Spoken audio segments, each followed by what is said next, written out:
So let's take a look at what we're going to be expecting for the day on our GBP JPY. So first and first, if you are yet to subscribe to the channel and you've not done that yet, make sure you do also click on the subscribe button, like and share, also make your comments and also follow the Telegram channel in order for you not to miss out on any updates. You will find the link to the Telegram in the comment section. Now, let's start with our trend first. If we to understand the main trend, we need to zoom it out. And as you can see on our trend right here, we are in an uptrend move. Market is clearly trending to the upside. This is the massive bullish move that market is giving us on our GBP JPY. Now, if you have to zoom it in right here, there is a multiple rejection zone that market did play out right here.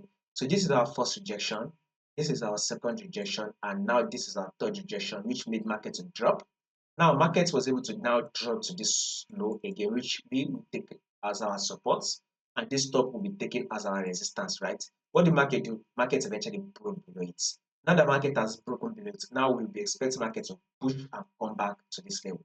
So we need market to push, give us our bullish motive. It is able to tap a level of 210, 400. So this should be our target for the day on our GBPJPY, a level of 210, 400. That should be about 100 pips, right? Bullish move we are likely to grab. Now, this is the movement that market did play out on Friday, last week Friday. Markets open and close bullish. Now, this is for Monday. Markets open and close bullish. So Tuesday, we should be expecting markets to also open and close bullish. So a bullish move is what we will be anticipating for next. So one more movement is what will likely play out, and we need to see that bullish move.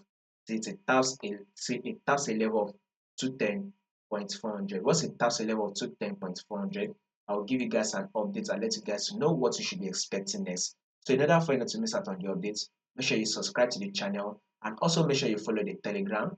You will find the link to the Telegram in the comment section.